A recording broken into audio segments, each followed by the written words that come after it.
출발 새아침.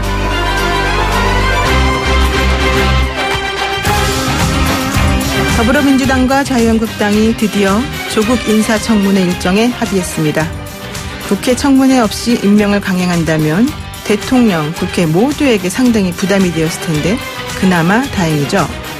그런데 이번 청문회는 가족 증인을 한 명도 부르지 않고 6일 단 하루만 한다는 건데요. 가족을 포함해서 증인을 80명까지 불러야 하고 3일 이상 해야 한다고 주장해왔던 한국당 입장에서는 머쓱한 상황이 됐습니다.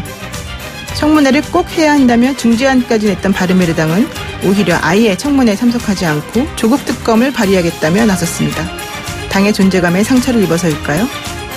늦게나마 청문회 합의가 이루어진 점은 다행이지만 인사청문회 본연의 기능과 의미는 사라지고 각 당의 당리당략만 난무한 것 같아 씁쓸합니다.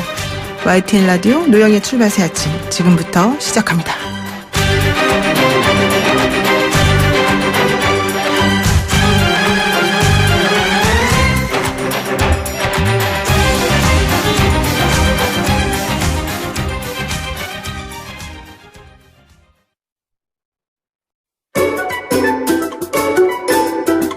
출근길 뉴스 정리해주는 친구 뉴스봇.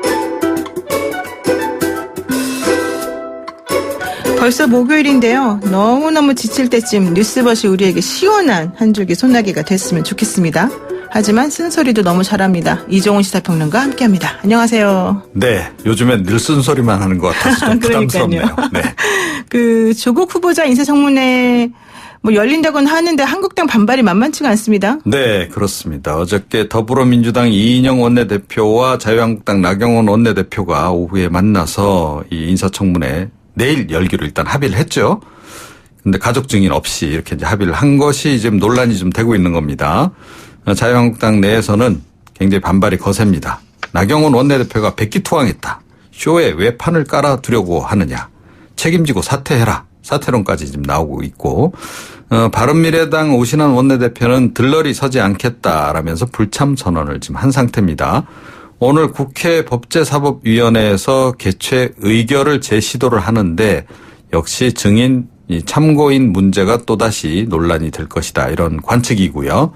자유한국당 출신의 여상규 법사위원장이 이 나 원내대표의 합의를 뒤집을지 모른다. 이런 관측까지 나오고 있습니다. 그럼 또 아직도 안개 속 전국이라고 봐야 되겠네요. 끝나도 끝난 게 아니네요. 그러니까요. 아직까지요. 네. 그리고 또 검찰이 어제 동양대 총장도 소환 조사했는데 네. 이게 조국 딸의 동양대 표창장 관련된 논란이었죠? 그렇습니다. 조국 후보자 딸이 조 후보자 부인 정경심 교수가 재직 중인 동양대에서 총장이 발행한 봉사상을 받았다는 거고, 자, 이것을 부산대 의전원 입학대 자기소개서, 표창 내역 이런 거에 다 또 기록을 했다는 거죠. 자, 그런데 동양대 총장은 내 명의로 타대생에게 그런 상장 수여한 적 없다라고 이제 주장을 해서 논란이 좀 일었고, 이 정경심 교수가 본인이 센터장으로 있는 동양대 영어영재교육센터 명의로 임의로 발행한 거 아니냐라고 하는 그런 또 논란이 있습니다. 이런 속에 어제 오후에 동양대 측은 총장 발언 보도는 오보다라고 또 주장을 하고 나섰는데, 네. 검찰이 이 최성해 동양대 총장을 참고인으로 불렀어요. 어제. 그래서 오늘 새벽까지 조사를 했습니다. 오늘 새벽 조사 나오면서 또 한 발언도 굉장히 눈길을 끌고 있는 상황인데, 역시 동양대 측의 해명에도 불구하고 본인 주장을 거듭 지금 강조를 하고 있습니다. 오늘 검찰 조사를 받고 나오면서도 표창장 준 적도 결제한 적도 없다. 조 후보자 부인이 표창장 발급을 위임한 것으로 말해달라며 부탁도 해왔다라고 언급을 또 했어요. 노컷뉴스하고 또 인터뷰한 내용도 오늘 보도를 타고 있는데, 총장 명의 표창장은 1년 번호가 모두 000으로 시작을 하는데 이 조 후보자 딸 표창장 1년 번호는 앞자리가 1. 그래서 아예 존재하지도 않는 잘못된 1년 번호다라고 밝히기도 했습니다. 네. 이 동양대 측에 따르면 총장 명의 표창장 발부 목록에도 기재가 되어 있지 않다 그래요. 또 총장 직인 대장에도 딱 이렇게 찍어줬다라고 하는 기록이 없다는 거죠. 그런데 실제 총장 직인이 찍혀 있다는 겁니다. 예, 이것도 도용인가요? 이렇게 되면? 이렇게 되면 사실은 상당히 위험합니다. 만약에 사실관계가 정확히 밝혀져야 되겠지만은요. 네. 최 총장은 또 여권 핵심 인사가 전화를 걸어와서 정경심 교수에게 정식으로 위임했다라고 말해줄 수 없느냐. 이런 제안을 해왔다는 내용도 또 공개를 했습니다. 여권 핵심 인사가 누굴까요? 근데 뭐 핵심으로 이야기되는 거로 봐서는 꽤 높은 분이 아닌가 싶습니다. 예, 이것도 또 굉장히 또 문제가 될 수 있죠. 그리고 정경심 교수가 딸에게 본인이 센터장으로 있는 그 영어 영재 교육센터 명의로 영어 교재 제작에 도움을 줬다는 명목으로 300여만 원을 지급했다. 는 또 이런 제보 내용도 보도를 타고 있고 네. 여기에 대해서 조국 후보자 인사청문 준비단은 연구 보조원 영어 영재 교육 프로그램 및 교재 개발에 참가해서 일한 대가로 총 160만 원을 받았다라고 해명을 했습니다. 돈을 받은 건 분명하네요. 엄마가 그렇군요. 딸에게 준 거죠. 네. 예. 조 후보자는 또 딸이 중고생에게 영어를 가르쳤다라고 해명했는데 영어 연재센터에는 원어민 강사가 16명이나 계신답니다. 전문적으로 이분들이 교육을 담당하기 때문에 네. 이 조 후보자 딸에게 이런 기회를 줬을 리는 만무하다. 뭐 이런 얘기도 나오고 있고 또 조 후보자의 오촌 조카. 예. 지금 코링크 실제 오너냐 아니냐 뭐 지금 논란이 있지 않습니까? 네. 코링크가 이제 웰스 CNT라는 회사에 이제 투자를 했는데 그 투자금 가운데 13억 원 정도를 빼나간 정황을 검찰이 조사 중이다라고 하는 보도도 나오고 있습니다. 이렇게 되면은 업무상 뭐 횡령 이런 게 또 논의가 될 수 있는데요. 좀 정확한 게 좀 빨리 밝혀졌으면 좋겠네요. 네. 그리고 세 번째로 또 매우 중요한 이슈 같아요. 캐리람 홍콩 행정장관이 범죄인 인도법, 이른바 송환법 처리를 공식 선언했는데 네. 이게 또 시위대들은 이미 늦었다 이런 얘기 한다는 거 아니에요? 예, 그런데 이것도 역시 끝나도 끝난 게 아닌 상황이 아닐까 이런 생각이 좀 살짝 들긴 해요. 좀 빨리 끝났으면 좋겠네요. 예, 어찌됐건 뭐 캐리람 그 행정장관이 어제 오후 6시에 사전에 그 녹화한 이제 방송을 내용을 이제 틀은 겁니다. 네. 홍콩 시위대의 이제 첫 번째 요구 조건을 이제 받아들여서 송환법을 공식 철회하겠다라고 이제 밝혔어요. 이건 뭐 아시다시피 대규모 홍콩 시위의 도화선이 됐던 쟁점 아니겠습니까? 그렇죠. 자, 그래서 이제 88일간에 이어진 최장기 시위, 2014년 우산혁명 이후에 제2의 우산혁명이 결국 일단 뭐 홍콩 시민의 승리로 끝나는 거 아닌가. 뭐 이렇게 일단은 이제 보고는 있어요. 네. 이제 다른 요구들도 좀 있습니다. 그러니까 그렇죠. 이 네. 시위대 요구 중에서도 중요한 요구가 행정장관 직선제 실시인데 이거는 사실은 뭐 이 중국 당국이 약속을 했던 사안이기도 해요. 그런데 이거는 수용을 하기 어렵다라고 지금 또 이야기를 했습니다. 그래서 네. 이 우산혁명의 주역이었던 그 베니타이 같은 경우에는 송환법 철회만으로는 절대 충분하지 않다.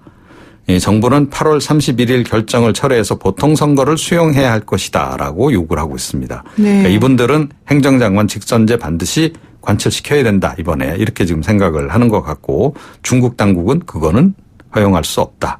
이렇게 지금 맞서고 있는 상황입니다. 그렇군요. 네. 그런데 지금 원래 이 사건이 촉발된 게 홍콩 시민인 어떤 한 남성이 대만에 가서 자기 여자친구를 살해하고 도망왔던 네, 그렇죠. 그것이 이 사건을 촉발시킨 요인이잖아요. 예. 그러면은 사실 그 사람 나쁜 사람 아니에요? 그렇죠. 예, 그런데 네. 이제 문제는 이제 그걸 통해서 뭐 송환법을 이제 만들려고 한 거 아닙니까? 네. 예, 그 범죄인 인도 법안을 만들게 되면 문제는 이제 이 홍콩 사람들도 이런 식으로 이 중국 쪽으로 이제 데려가서 네. 처벌을 하고 이제 그런 것으로 활용되지 않겠냐. 정치적으로 악용될 그렇죠. 가능성. 그 부분을 이제 홍콩 시민들이 걱정을 했던 거죠. 그러니까 사실은 좀 처음에 그 사건 진행을 보게 되면 좀 의외의 방향으로 네. 좀 불똥이 이렇게 불거져 나간 그렇죠. 그런 상황이라고 볼 수 있는 그리고 또 거죠. 약간 네. 특이한 게 그래서 홍콩에 있는 부자들은 홍콩에 부자들이 많은데 네. 30억 원을 주면은 영국에서 또 계속 체류할 수 있는 비자가 나온다고. 이른바 황금 비자라 그러나요? 네. 그 비자를 취득하는 것이 또 본인들에게 주요 이슈가 됐다 이런 얘기도 나오던데 참 여러 가지로 재밌고 혹은 정말 씁쓸한 그런 홍콩 사건 관련된 내용이었습니다. 오늘 여기까지 듣겠습니다. 고맙습니다.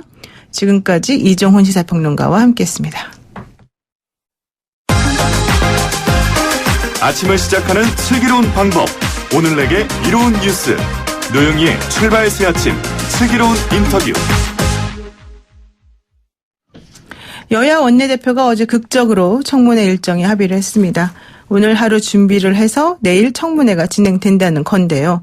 사상 초유의 법무부 장관 기자간담회, 그리고 이어진 자유한국당의 맞불 간담회, 내일 있을 청문회 정말 복잡하고 어지럽습니다. 오늘 한번 미리 내일 청문회를 짚어보겠습니다. 국회 법사위 소속이죠. 더불어민주당 김종민 의원 전화 연결돼 있습니다. 안녕하십니까, 의원님? 예, 김종민입니다. 네, 어제 극적으로 청문회 일정이 협의가 돼서 사실 저도 깜짝 놀랐는데 나경원 원내대표는 자유한국당에 통 큰 양보 이런 얘기도 하겠습니다. 대통령의 시간에 맞춰서 청문 보고서 채택을 하기 위해서 이런 것이 이루어진 것으로 봐도 될까요? 그렇죠. 일단 대통령께서 이제 6일까지 네. 청문 보고서 채택을 해달라고 요청을 했잖아요. 네. 그 이제 재송부 요청을 한 건데 그 말은 사실상 3일 날 해도 되는 건데 네. 이 3일을 준 거는 이 3일 동안에 여야가 다시 한번 청문회 개최를 한번 협의해달라 이런 메시지가 담겨 있는 거죠. 아, 그렇군요. 그래서 이제 여야는 뭐 여기까지 할 건지 말 건지를 논의해야 되는 숙제를 안고 있었던 겁니다. 네. 그런데 한번 하자고 한 건데 그거는 근본적으로 이제 국민들이 청문회 해야 된다 이런 여론이 있고 그 여론이 여야 협의에 반영될 거라고 봐요. 어제 물론 청문회가 전격적으로 합의가 되긴 했지만 여당은 명분을 잃고 야당인 자유한국당은 실리를 잃었다 뭐 이런 얘기도 나오던데요.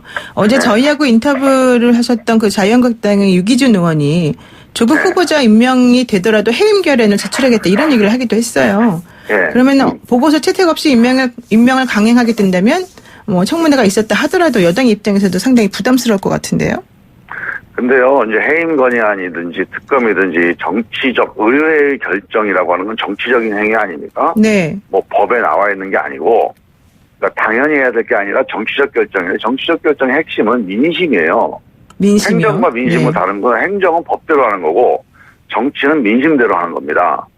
그래서 민심이 야 조국 후보자 안 된다, 해임해라 이런 민심이 많다면 네. 해임 건의안을 내는 게 정당할 것이고 네. 만약에 민심이 그게 많지가 않은데 네. 혹은 민심이 이렇게 양분되어 있는데 한국당이 정치적인 목적으로 이렇게 독단적으로 해임 건의를 낸다면 네. 그건 한국당에게 손해가 될 거예요 아마.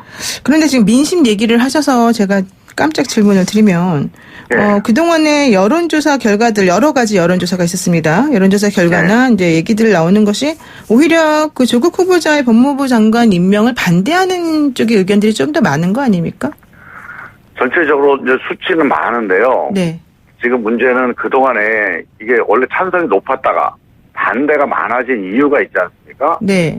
그 이유가 이제 한국당이 의혹을 무차별적으로 제기를 했고 네. 그 제기된 의혹이 언론을 통해서 상당히 많이 확산이 됐는데 네. 이 과정에서 사실 확인이 좀 이루어지면서 그렇게 됐고 그게 이제 국민들한테 전달됐다면 이 여론이 뒤바뀌기는 어려울 텐데 이게 사실 확인이 좀 안 된 상태에서 확산이 많이 돼 있어요. 네. 수십만 건이 언론 보도가 있었으니까요. 네네.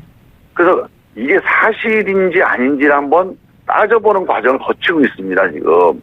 아마 어제 엊그제 기자간담회나 내일 모레 청문회도 이제 그런 과정일 텐데. 네.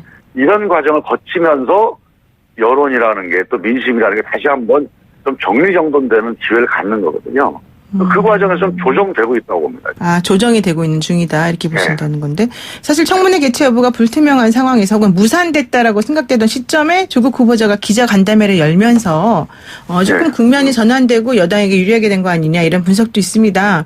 조국 후보자의 기자간담회가 청문 일정 확정에 영향을 줬다고 보십니까? 네. 당연히 줬다고 보고요. 네. 이런 거죠. 지금까지는 이제 아마 야당에서도 당신들이 하는 얘기가 거짓말이다 혹은 가짜다 이렇게 생각하고 얘기를 하지는 않는 것 같아요. 아, 그래요? 그러니까 뭔가 확증 편향이 좀 있습니다. 조국이라는 사람은 정말 문제가 많은 사람이다. 정말 의혹덩어리다. 이런 확증을 가지고 있는 것 같아요. 그러다 보니까 이제 쭉 가는데 이게 실제로 조국 후보자 얘기 본인 얘기를 한번 들어봐야 되거든요. 네. 제가 이제 본인 얘기를 쭉 들어보면 억울한 게 되게 많다는 거고 실제 제가 보기에도 그건 제가 들은 얘기가 너무 다르다 이런 게 많아요. 네. 그래서 저는 이제 기자간담회가 그런 얘기를 할 수 있는 기회가 됐고 그런 얘기를 들어보니까 국민들도 이거 좀 검토가 필요한 거 아니야 이런 생각을 하게 된 거고 아마 야당에서도 국민들의 여론이 이렇게 바뀌는 거가 조금 야 이거 안 되겠다 그런 생각이 좀 들었던 거라고 생각이 들어요. 그래서 저는 일방적인 해명이 아니고 아마 청문회에서 좀 송곳 질문을 하자 뭐 이런 여론이 내부에 있었던 거라고 생각이 들어서 야당은 그런 판단이 있었던 거고 우리 당 같은 경우는 이걸 하느냐 마느냐 우리 당 내에서 논란이 있지 않았겠습니까? 네. 근데 우리 당에서는 자 후보자 얘기를 본인 얘기를 들어보니까 정말 우리가 그동안에 들었던 얘기가 많이 다른 얘기가 있다. 그러니 청문회는 반드시 해야 되겠다. 정말 후보자 얘기를 들어보고 사실이 뭔지 한번 따져봐야 되겠다. 이런 이제 당내 분위기도 또 분명해진 거죠. 근데 어제 자유한국당의 그 반박 간담회에서는 조국 후보자 간담회 내용 중 상당 부분이 거짓이다 이런 전제하에 이루어진 것도 있고 또 기자들도 사실은 후속 보도를 내면서 좀 부정적인 측면에서의 보도가 많이 나온 것 같은데요. 근데 이제 자유한국당은요, 만약에 자유한국당이 말씀하시는 내용대로 거짓이면 그건 네. 걱정할 필요가 없어요. 그런 거짓을 이렇게 가리고 갈 수는 없잖아요. 네. 검찰 수사도 하고 있죠. 또 청문회도 하면 되죠. 근데 저는 이런 겁니다. 자유한국당이 지금 하고 있는 것은 저도 이제 조사를 많이 해봤는데 정말 잘못된 내용이 많습니다. 네. 당장 제가 예를 하나 들어보면요. 예. 자유한국당 의원님들 만나서 얘기하면 이런 얘기를 해요. 자, 그 주민등록 번호를 이제 바꿨다. 네네. 생년월일을 바꿨는데 그건 정말 흔치 않은 일이고 그거는 의전원에 입학하기 위해서 바꾼 거다. 이렇게 지금도 주장을 하세요. 네. 그래서 제가 대법원에다 자료 요청을 해봤습니다. 1년에 우리가 주민등록 바꾸는 사람이 몇 명이나 되냐 봤더니 한 6천 명 정도가 됩니다. 맞네요. 네. 그 6천 명이 매년 주민등록을 바꾸는데 그 이유가 조국 후보자 딸하고 똑같아요. 그냥 원래 생년월일하고 다르기 때문에 바꾸는 거예요. 그래서 저는 이런 부분을 한 번 더 조사를 해보면 생각이 달라질 수가 있다. 그래서 언론도 마찬가지죠. 언론도 이 결론을 이거 문제가 있다라고 예단을 해놓고 취재를 하면 잘 안 보이거나 취재가 잘 안 되는 수가 있습니다. 네. 저도 예전에 기자 생활을 해봤지만 이런 방향으로 해봐야지 하고 취재하는데 결론적으로 거기까지 가는 경우는 거의 없어요. 그 과정에서 생긴 다른 사실관계들, 팩트들 중심으로 다른 사실들이 이제 튀어나오게 되거든요. 네. 그래서 기사가 달라지게 돼요. 기사 방향이. 그래서 저는 지금 이 과정도 우리가 하나의 사실관계를 확인해 나가는 과정으로 봐야지. 자, 조국 문제가 있다. 근데 문제가 없다고 하니까 이거는 좀 공격을 해야 되겠다. 이런 예단이 너무 언론에도 강하고 한국당에도 너무 강한 것 같아요. 네. 기자 얘기가 나와서 말인데, 기자 선배 입장에서 보자면, 기자 간담회 때 기자들의 질문 내용이나, 답변을 듣고 난 이후의 태도 이런 것들이 조금 어떻게 평가될 수 있습니까? 그러니까 저는 이제, 기자들이 질문을 날카롭게 하지 못했다, 실력이 없다, 이렇게 얘기하는데, 그건 아니라고 보고요. 담당 기자들이 아니고 국회 출입 기자들이라서, 정확하게 예리한 질문을 못 할 수도 있는데, 저는 이게 예리한 질문이 필요한 사안이 아닙니다. 문제는 그 당시에 제가 이제 기자들 질문한 것도 들어보고 또 그 이후에 언론 보도도 보면 무조건 조국은 문제 있다는 딱 대전제 위에서 시작을 해요. 네. 근데 그런 전제 위에서 취재를 하거나 기사를 쓰면 일단 독자들한테 설득력이 별로 없습니다. 저도 독자의 한 사람으로 기사를 쭉 읽어보면 이거는 문제 있다라고 하는 전제 위에서 그 문제를 입증하기 위해서 기사를 썼구나. 네. 수많은 사실 중에서 문제가 있는 것을 뒷받침하는 사실 중심으로 이렇게 구성이 됐구나 하는 게 보입니다. 그러면 일단 신뢰가 안 가게 되잖아요. 그러면 이게 오래 못 갑니다. 그래서 저는 이게 조국 후보자를 낙마시키고 장관시키는 게 대한민국 미래에 큰 문제가 아니에요. 문제는 조국 후보자를 우리가 다루는 과정에서 우리 사회의 공론이, 우리 사회의 언론이 또는 우리 사회의 하나의 야당이 정말 정확하게 문제제기를 하고 이 문제제기에서 국민들이 그 말 맞았다. 시간이 지나도 보니까 그 말이 참 맞았고 정말 일리가 있었다. 이런 결론이 나야 됩니다. 그게 우리 민주주의의 발전에 필요한 건데 조국 후보자가 지금 만약에 문제가 있다고 거짓말했다면 설사 임명이 되더라도 금방 그게 아마 드러날 겁니다. 네. 그 문제가 안 돼요. 그거는 금방 우리 사회가 그 정도는 걸러낼 힘이 있어요. 검찰 수사도 윤석열 총장이 안 봐주고 하겠다는 거 아닙니까? 그래서 저는 미리 예단하고 여기서 뭔가 우리가 놓치면 마치 대단한 일이 벌어질 것처럼 그렇게 할 필요가 없고요.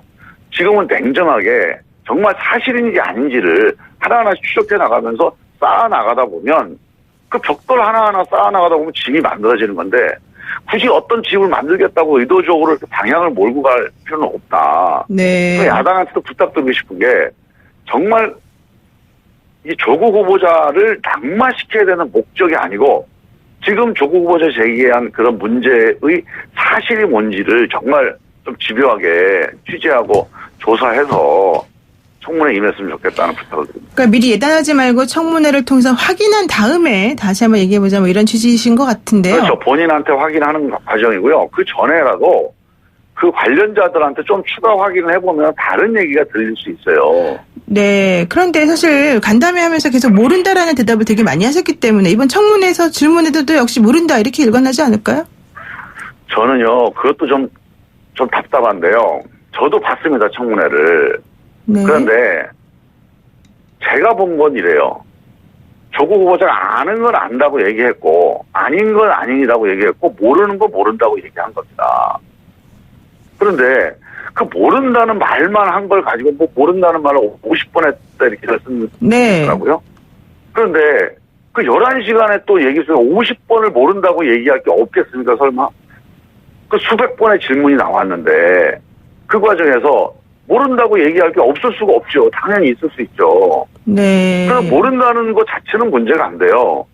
오히려 조국 후보자가 확실하게 이건 아닙니다. 사실이 아닙니다. 라고 해서 그 전에 의혹이 해명된 것들, 뒤집힌 것들, 그게 좀 훨씬 많다고 봐요. 네, 그렇군요. 그래서 그런 부분들을, 야, 이 조국 후보자 문제 있다라고 하는 그런 전제 위에서 단가 소리를 많이 했다는 게 기사가 될 수 있으나, 저는 전체적으로 보면 모른다가 기사가 될 수 없다. 예를 들면 이 제1저자를 준 당국대 전학 교수 있죠? 그 당국대 교수를 몰랐다. 또 당국대 교수 전화번호를 없었다. 몰랐다. 이런 얘기를 했어요. 네네. 근데 그건 당연하지 않겠습니까? 당국대 교수가 조국 후보자나 그 부인과 상의해서 그 논문 제1절 등재한 게 아니라고 주장을 해오고 있잖아요. 난 조국 후보자 모르고 했다. 그냥 우리 아들 다니는 학교에 친구가 와가지고 인턴 한다고 해서 좀 호의를 베푼 거다. 이렇게 얘기를 했어요. 네, 그렇군요. 지금 그 한국당의 나경원 원내대표가 뭐 일단 핵심 증인들을 확보했다 이렇게 밝히기도 했는데 해볼만 하다고 판단한 걸까요? 야당 입장에서는? 글쎄요, 뭐 핵심 증인이 누군지 제가 모르겠습니다만은 지금까지 이제 한국당이 쭉 제기했던 문제를 보면 약간 의혹이 앞서 있습니다. 그래서 사실 확인이 충분히 안 된 상태에서 문제 제기를 많이 하시는 것 같아요. 그래서 지금도 핵심 증인을 확보했다면 크로스 체크를 꼭 해보시라고 얘기하고 싶어요. 네, 크로스 체크를 그 꼭 해야 증인이 된다. 네. 증인이 어떤 다른 의도로 잘못된 얘기를 할 수도 있고 또 기억이 좀 부실해서 잘못된 얘기를 할 수도 있고요. 또 그 사람이 아는 게 전부가 아닐 수도 있거든요. 네. 근데 어떤 한 사람 얘기를 듣고 이상하다라고 해서 지금 문제 제기를 했는데 당사자 얘기를 들어보면 또 다른 면이 나오는 거거든요. 그래서 그런 부분들에 대해서 좀 감안하셔서 네. 좀 얘기를 하는 게 좋을 것 같아요. 그 청문회를 어쨌든 하고 나면 인사청문 보고서가 채택이 돼야 될 텐데 채택 여부에 대해서는 어떻게 보십니까? 모르겠습니다. 일단 청문회를 일단 해봐야 알겠고요. 네. 뭐 지금 추세를 본다면 한국당은 아예 뭐 적격 보고서든 부적격이든 응하지 않을 가능성이 높죠. 그렇죠. 그런데 이제 그 문제는 저희도 제가 지금 계속 얘기했듯이 한국당이 이 문제에 대해서 너무 결론을 예단해 놓고 결론을 만들어내기 위해서 청문회를 하거나 또 그거에 질문을 하거나 이렇게 하지 않으면 네네. 저는 충분히 청문회 결과를 존중해서 결론을 내리면 적격이든 부적격이든 결론을 내릴 수가 있다고 보는데 네. 미리 이제 예단을 해놓고 보면 제가 보기에는 결론이 안 나올 가능성이 있겠죠. 이제 마지막 질문 드리겠습니다. 그 추가로 나온 의혹이 바로 그 동양대학교 총장상 수상 실적하고 부산대 의전원에 지원할 당시 수상 실적을 제출했다 뭐 이런 거였는데요. 여기에 대해서 총장이 특히 오늘 오전에 검찰 조사 받고 나오면서까지 본인은 잘 모르는 내용이다 뭐 이렇게 얘기를 했습니다. 그리고 여권의 핵심 인사가 전화를 걸어서 뭐 위임했다라고 얘기 좀 해달라 뭐 이런 얘기까지 지금 나오고 있는 상황인데요. 이게 어떻게 영향을 미칠까요? 이거는 만약에 이제 그렇게 보면 사문서 위조 아니면 뭐 총장의 기억이 잘못되고 둘 중에 하나 아닙니까? 네. 근데 저는 둘 다 아니라고 생각합니다. 총장의 기억도 맞는 기억이고 네. 사문서 위조도 아니다. 네. 제가 쭉 이거 확인을 해보니까 이런 거예요. 총장이 관리하고 기록을 관리하는 총장상이 있어요. 예를 들어 졸업식 때 뭐 총장상 이런 거 주지 않겠습니까? 네. 그게 총장이 관리하는 그런 상이 있는데 이 대학이 그런 게 아니고 지역에서 그 지역인 경북 영주인데 지역에서 어린이들 글짓기 대회 하거나 할 때도 총장상이 나가는 표창장이 나가는 게 있는데 그중에서 조금 그런 총장이 직접 관리하지 않고 총장의 직인을 찍어서 나간 표창들이 있었다는 거예요. 그러니까 직원들이 이제 그 관리하는 게 있었다는 건데 그거는 지금 기록이 따로 남아있질 않고 약간 그 직인 관리가 소홀했다는 겁니다. 아마 이것도 그냥 봉사활동에 대한 표창이니까 총장이 직접 심의하고 결론을 내서 총장이 직접 결제하는 상으로 나간 건 아닌 것 같아요. 하지만 그 학교에서 그 직원들이 아무나 찍는 게 아니라 그 직원들이 이런 거는 관행적으로 우리가 총장의 이름으로 표창장을 수여하니 해도 되겠다라고 판단해서 찍은 거인 거는 분명한 것 같습니다. 왜냐하면 이 조국 후보 딸 말고도 유사한 다른 형태로 뭐 초등학교 몇 학년 학생들에게 주어진 이런 표창장 이런 종류가 많다고 들었어요, 제가. 네. 그러면 이거는 이 일련 번호가 다르다든가 뭐 이게 이제 총장이 직접 기억이 없다든가 이런 문제들은 그런 유사한 사례가 다른 게 많이 발견된다면 이거는 이 조국 후보자 딸에게 책임을 물을 수 있는 게 아니라고 봐요, 저는. 그 다음에 두 번째로 네. 이게 의전원 입시에 활용됐다고 하는데요. 사실은 그 동양대학교에서 영어 봉사를 해서 2012년이거든요. 네. 의전원에 2015년에 들어갔잖아요. 근데 이 친구가 의전원에 특히 부산 의전원에 들어가려고 3년 전부터 준비했다. 특히 대학 때거든요, 이때가. 저는 그거는 맞지 않다고 보는 게 의전원 기본적 입시라고 하는 게 학점이에요. 그다음에 네. 영어 성적입니다. 그다음에 면접이에요. 그 면접에 자기소개서가 들어가 있는 거고 자기소개서에 수상 실적이 한 줄 들어가 있는데 네. 유독 부산대 의전원만 총장상이라고 하는 항목이 있어요. 이런 거 있으면 적어라라고 하는 게 있습니다. 다른 의전원에는 아예 그런 게 없습니다. 네. 그럼 이미 3년 전에 내가 부산대 의전원에 들어가기 위해서 이 상을 만들었다는 거잖아요. 저는 그건 너무 무리한 예단이고 추정이다. 네. 알겠습니다. 좀 이거는 좀 우리가 냉정하게 볼 필요가 있다고. 네, 그 2471 쓰시는 우리 청취자께서 역지사지라는 단어가 생각납니다. 반대 입장이라면 어떻게 생각했을지 좀 궁금합니다. 뭐 이런 얘기까지 하셨는데요.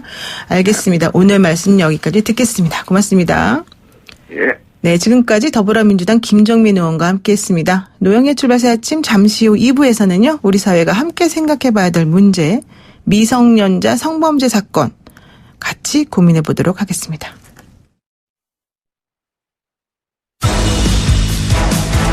친절한 시사, 시원한 통찰, 노영희의 출발 새 아침, 슬기로운 인터뷰.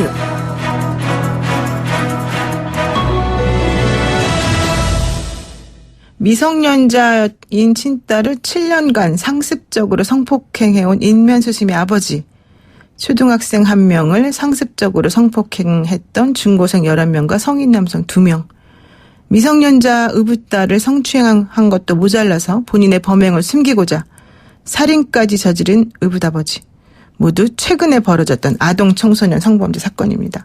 어른들이 보호해야 될 아이들을 상대로 왜 이런 종류의 강력범죄 이런 것들이 끊이지 않고 발생하는지 오늘 전문가와 함께 자세한 이야기 나눠보고 싶습니다. 소아청소년 정신과 전문의 오은영 박사 전화 연결돼 있습니다. 박사님 안녕하십니까? 네, 안녕하세요. 얘기를 시작하면서 사실은 상당히 우울하고 막 속에서 울분이 네. 치밀어 오릅니다. 최근 언론 보도에서 아동 청소년을 대상으로 한 성범죄 이야기가 정말 끊이지 않고 나오는데요. 실제로 현실에서 어느 정도나 심각한 수준입니까? 네, 사실은 빈도나 범죄의 양상도 물론 우리가 잘 살펴봐야 되는데요. 네. 더 중요한 거는요. 이게 단 한 건이라도 사안 자체가 굉장히 심각하다는 거죠. 절대로 인간이 해서는 안 되는 행동이잖아요. 네. 이게 우리가 아동을 대상으로 하는 그 성범죄를 늘 생각을 해볼 때 그 두 가지로 나눠서 봐야 되기는 합니다. 일단 대상이 아동을 대상으로 하는 성범죄는 일단은 절대로 하지 말아야 되는 아주 중대하고 심각한 범죄 행위에는 틀림이 없는데요. 네. 그중에서도 자녀를 대상으로 하는 성범죄는 이걸 학대라고 합니다.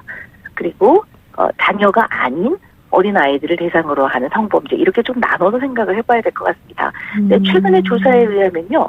어쨌든 아동을 대상으로 하는 미성년자를 대상으로 하는 성추행, 성폭행, 성매수, 아동 성학대, 유사강간 이런 것들이 빈도가 굉장히 늘고 있고요.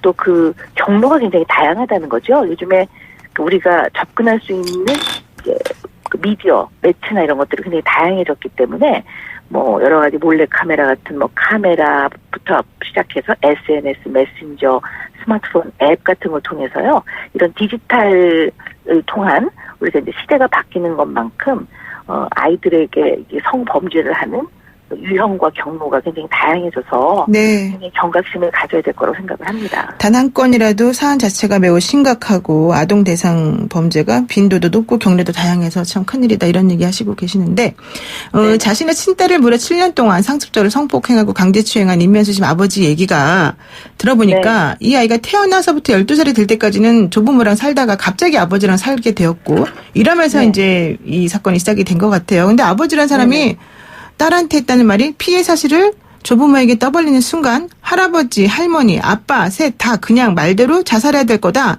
이런 얘기를 네. 했다는 겁니다. 12살짜리 아이에게 그런 말 했으면 얼마나 끔찍했을까요, 아이가? 네, 뭐 이런 사건은 우리 인간이 저지르질 않는 사건입니다. 그러니까 이런 사건이 일어났을 때 이렇게 하는 가해자는 그냥 일반적이고 보편적인 인간의 범죄와 다르다는 것을 꼭 알고 계셔야 합니다. 정말 사람이 선을 넘지 않는 행동들입니다. 이런 것들은요. 네. 이런 행동을 하는 거에 대해서 우리가 뭐 경악을 하고 이 아이가 얼마나 피해를 입었을지에 대해서는 두말을 할 필요가 없습니다. 그런데 대개 이렇게 자녀를 대상으로 한 성범죄를 저지를 때요. 이건 이제 아동 학대 중에서도 가장 그 질이 좋지 않고 최악의 경우라고 얘기를 하는데요. 이럴 때 가해자들은 그 책임을 대개는 피해자 아동에게 전가를 합니다. 가해자가요? 너가 이것을 발설했을 때 우리 가족은 다 끝장이다라든가. 네. 그러면 사실은 책임의 원인이 모든 범죄의 원인이 자기한테 있음에도 불구하고 그것을 오히려 보호해야 되는 피해자 아동에게 책임을 전가할 뿐만 아니라 그럼 이 피해자 아이는 얼마나 두렵고 자기로 인해서 가족이 와해가 될까봐 내지는 자기로 인해서 다른 가족이 상처를 입을까봐 하는 그러한 죄책감까지 안고 살아야 되는 것뿐만 아니라 이 아이 같은 경우에는 할아버지 할머니가 겪을 마음의 고통을 미리 예상해서 그것까지 본인이 감당해야 되는 이러한 것까지 마음에 그 짐을 안기는 것은 정말 인간으로서는 절대로 할 수가 없는 거죠. 이 아이가 이런 것을 안고 어떻게 살아갈 수가 있겠습니까? 네. 게다가 이 아버지는 딸이 휴대폰도 훔쳐보고 이성 친구와 문자했다는 이유로 당구봉으로 폭행까지 했다는데 이런 식으로 그 7년 동안 폭력에 노출되었다는 것이 밝혀져서 그나마 다행이지만 문제는 그런 식으로 아이가 성장했다면 그 트라우마가 엄청나게 크게 남을 것 같은데요. 네, 요즘에 이제 트라우마라는 표현들을 많이 쓰시는데요. 네네. 트라우마가 아닌 것도 이제 마음의 충격이 크면 뭐 트라우마 이런 표현을 쓰시지만 정확하게 정말 이런 것들이 트라우마입니다. 트라우마는 평생 동안 그 이후에 자기의 삶과 모든 그 일상생활과 기능 발휘에 영향을 주는 아주 그 극도로 부정적인 그런 사건을 경험하게 되는 건데요. 이 아버지라고 불러지는 것조차도 참 입에 올리기가 싫습니다만 이미 부모이기를 진작에 포기를 한 거죠. 이 아버지는 딸을 그냥 하나의 여자인 대상으로 본 것이고 이 딸을 욕망과 또 성적 충동의 대상으로 본 거죠. 그리고 이 아이의 삶에 대해서 기본적인 자기 주도권이라든가 자기 의사결정권이라든가 기본적인 자기의 신체를 보호하는 기능마저도 부모라는 이유로 모든 것을 빼앗아서 자기의 욕정과 충동과 욕구에 의해서 아이를 철저하게 통제했다고 보는 거죠. 이런 것들은 이제 그루밍 범죄라고 얘기를 하는데요. 더욱이 이런 것들은 부모로부터 보호받고 사랑받고 위로와 지지를 받아야 되는 아이 입장에서는 평생 동안 씻지 못할 어떤 그런 충격으로 남게 될 것 같아서 이 아이는 다른 것보다 치료가 아주 시급하게 필요할 것이라고 생각이 됩니다. 네, 지금 말씀하신 내용 중에 그루밍 성범죄 얘기 나오셨는데 이게 바로 또 중요한 이슈로 연결되는 게 바로 성매매와 관련된 부분 아니겠습니까? 뭐 최근에는 네. 메신저, SNS, 스마트폰 앱 등 이런 온라인을 통해서 그루밍 성범죄에 노출되고 성매매에 유입되는 경로가 많이 있다라고 하는데 아이들이 네네. 이런 것들을 신고하거나 주변에 알리거나 이렇게 하지 못하는 이유가 뭡니까? 근데 이런 생각을 해보셔야 돼요. 우리가 어떤 큰일을 겪으면 어른들도 결정이나 판단을 할 때 굉장히 고민을 많이 하고 심사숙고를 함에도 불구하고 실수도 많이 하고 굉장히 나중에 고통을 겪기도 합니다. 네. 인간은 언제나 미숙함이 있고 이런 미숙함들을 주변에 가까운 사람들과 같이 의논하고 도움을 받고 조언을 받고 하면서 우리는 인간의 해결을 해나가고 사는데요. 대부분의 성매수를 하는 청소년들은 그 퍼센트에 있어서요. 생계를 유지하기 위해서 하는 경우가 굉장히 많습니다. 아이들이 부모로부터 또는 어른으로부터 보호를 받지 못하고 가출을 하게 되면 이 아이들도 먹고 살아야 되잖아요. 네. 그럴 때 성매매의 그 길로 빠지게 되는 경우가 아주 많거든요. 그래서 가슴이 아픈 거죠. 어떤 그런 행위나 이런 그 결과를 보고 다들 혀를 차고 세상에 이런 일이 말세가 왔어. 이럴 게 아니라 이 어린아이들이 그냥 세상 거리에 노출이 되거든요. 네. 그래서 생계를 위해서 아이들이 성매수를 하거나 매매를 하게 되는 거죠. 성매매를 하게 되고 또 어떤 경우에는 그런 어떤 집단의 압력에 의해서 괴롭힘을 당하면서 아이들이 스스로 자기를 지키지 못하고 강요에 의해서 성매수를 하게 되는 일들도 굉장히 많습니다. 그러니까 철저하게 보호받지 못하고 길 위에 그냥 내버려진 아이들이라고 보고 이 아이들에 대한 근본적인 대책이 없이 그냥 집으로 돌려보내거든요. 그러면 그 집은 다시 성폭력과 학대와 또 똑같은 거에 노출이 되면서 아이들은 또 견디지 못해서 다시 밖으로 나오게 되는 그 과정에서 임신을 겪게 되고 아이들도 이러고 나면 자기가 어떻게 처리해야 될지 모르니까 극도의 당황과 공포 속에서 죽고 싶고 자살을 생각하게 되고 이러한 아주 고통 속에서 아이들이 그 어떻게 보면 도돌이표처럼 이렇게 되돌아가고 있는 이 상황이 사실 어른으로서 너무 가슴이 아픈 거죠. 이게 우리가 제대로 된 어른으로서 아이들을 이렇게 그냥 내몰아야 되겠습니까? 네, 아이들이 어른들로부터 보호받지 못하기 때문에 사회로 나갔을 때 혹은 거리에 노출되었을 때 생계 유지를 위해서 또 이런 일을 택하는 경우가 있을 수 있다 이런 얘기를 하셨는데 그럼 마지막으로 아주 짧게 시간이 별로 없어서요. 그 청소년들에게 네. 혹은 우리 어른들에게 이런 종류의 문제점을 해결하기 위해서 어떤 조언을 해주시겠습니까? 그냥 뭐 물론 어떤 문제 행동을 법을 강화하는 걸로 언제나 처벌을 강화해서 문제를 없애겠다고 하는 것들은 좀 현명하지 않은 생각이기는 하나 그래도 처벌은 굉장히 강화되어야 될 것이라고 봅니다. 그리고 이 피해자인 아이들 내지는 매수를 함으로써 매매를 함으로써 어떻게 보면 가해자도 되는 법을 어기게 되는 이 아이들을 어떻게 보면 체제나 네. 어른들이 보호할 수 있는 이러한 네. 것들이 네. 정말 체계적으로 잘 만들어져야 되지 않을까라고 생각합니다. 네, 고맙습니다. 오늘 말씀 여기까지 듣겠습니다. 지금까지 감사합니다. 정신건강의학과 전문의 오은영 박사와 함께했습니다.